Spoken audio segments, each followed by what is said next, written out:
Hello and welcome to another episode of Legal Update. The topic of discussion is jurisdiction to entertain a suit filed under CPC. Why in news? Recently, in the case of Jayantri Prasad versus Shri Ram Janki Lakshman Ji Virajman Mandir, Pratapgarh through Ram Shiromani Pandey and two others, the Allahabad High Court held that a suit under Section 92 of the Code of Civil Procedure can be filed in the court of the principal civil court of original jurisdiction, that is, district judge, and not any other court.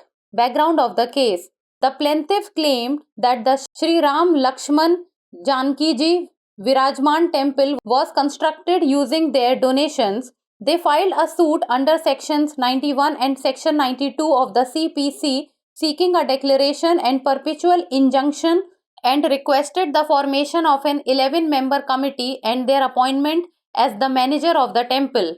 The trial court dismissed the suit, stating it did not fall under Section 92 of the CPC due to the absence of a trust deed, details of trustee managers, or rules bylaws of the trust. The court also noted that there was no evidence of the property being used for public charities. The plaintiffs then filed a petition under Article 227 of the Constitution challenging the trial court's order.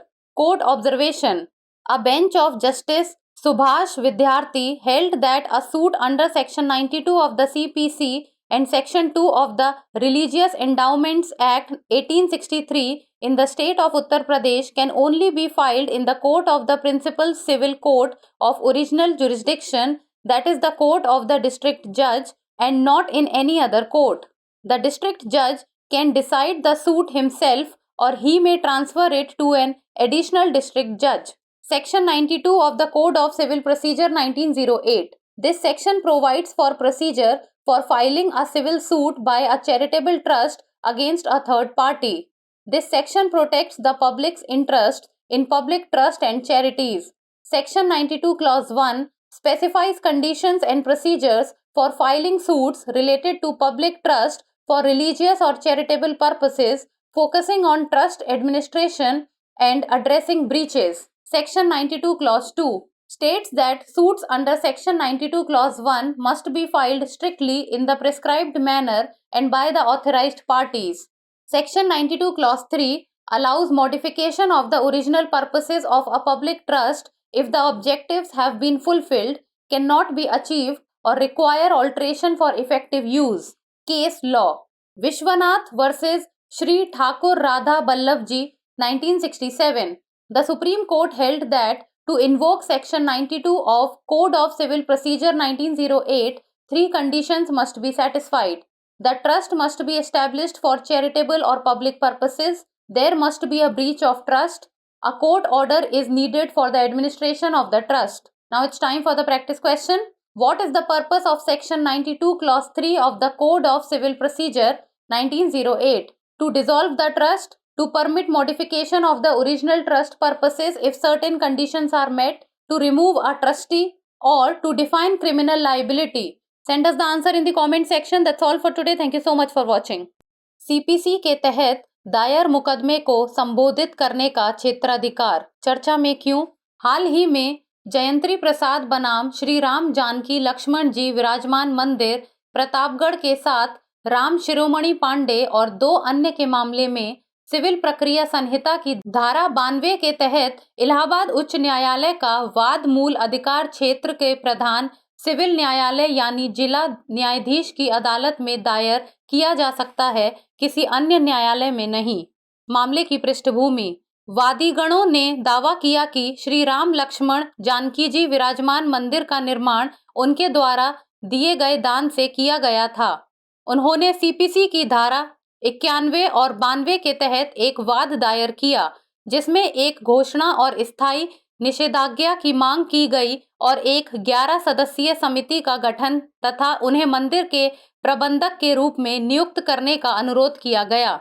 निचली अदालत ने यह कहते हुए वाद को खारिज कर दिया कि यह सीपीसी की धारा 92 के तहत नहीं आता है, क्योंकि ट्रस्ट का कोई लिखित दस्तावेज, न्यासियों, प्रबंधकों का विवरण या ट्रस्ट के नियम उपनियम मौजूद नहीं थे। अदालत ने यह भी कहा कि इस संपत्ति का सार्वजनिक दान धर्म के रूप में प्रयोग होने का कोई प्रमाण प्रस्तुत नहीं किया गया। इसके बाद वादीगणों ने संविधान के अनुच्छेद 227 के तहत निचली अदालत के आदेश को चुनौती देते हुए एक याचिका दायर की। न्यायालय का अवलोकन। न्यायमूर्ति सुभाष विद्यार्थी की पीठ ने माना कि उत्तर प्रदेश राज्य में सीपीसी की धारा 92 और धार्मिक न्यास अधिनियम 1863 की धारा 2 के तहत वाद केवल मुख्य सिविल न्यायालय मूल क्षेत्राधिकार में अर्थात जिला न्यायाधीश की अदालत में ही दायर किया जा सकता है और किसी अन्य अदालत में नहीं। जिला न्यायाधीश स्वयं इस वाद का निपटारा कर सकते हैं या इसे किसी अतिरिक्त जिला न्यायाधीश को हस्तांतरित कर सकते हैं। सिविल प्रक्रिया संहिता 1908 की धारा 92। यह धारा किसी धर्मार्थ ट्रस्ट द्वारा किसी तीसरे पक्ष के खिलाफ दीवानी वाद दाखिल करने की प्रक्रिया प्रदान करती है। यह धारा सार्वजनिक ट्रस्टों और धर्मार्थ संस्थाओं में जनता के हितों की रक्षा करती है।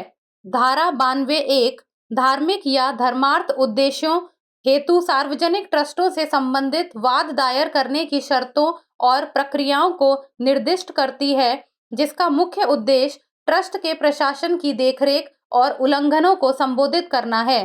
धारा 92(2) के अनुसार धारा 92(1) के अंतर्गत वाद केवल निर्धारित तरीके और अधिकृत पक्षों द्वारा ही दायर किया जाना चाहिए। धारा 92(3) यह प्रावधान करती है कि यदि सार्वजनिक ट्रस्ट के मूल उद्देश्य पूरे हो गए हो, उन्हें पूरा नहीं किया जा सकता या प्रभावी उपयोग हेतु संशोधन की आवश्यकता हो, तो मूल उद्देश्यों में परिवर्तन किया जा सकता है। संबंधित केस विश्वनाथ बनाम श्री ठाकुर राधा बल्लभ जी 1967। सर्वोच्च न्यायालय ने माना कि सिविल प्रक्रिया संहिता 1908 की धारा 92 का उपयोग करने के लिए 3 शर्तों को पूरा करना आवश्यक है। ट्रस्ट का गठन धर्मार्थ या सार्वजनिक उद्देश्यों के लिए किया गया हो, ट्रस्ट का उल्लंघन हुआ हो, ट्रस्ट के प्रशासन के लिए न्यायालय का आदेश आवश्यक हो। अब बारी है अभ्यास प्रश्न की। सिविल प्रक्रिया संहिता 1908 की धारा 92(3) का उद्देश्य क्या है? ट्रस्ट को भंग करना, कुछ शर्तों के पूरा होने पर मूल ट्रस्ट उद्देश्यों में संशोधन की अनुमति देना, एक ट्रस्टी को हटाना या आपराधिक दायित्व को परिभाषित करना। आप इस प्रश्न का उत्तर हमें कमेंट सेक्शन में दे सकते हैं। आज के लिए इतना ही, धन्यवाद।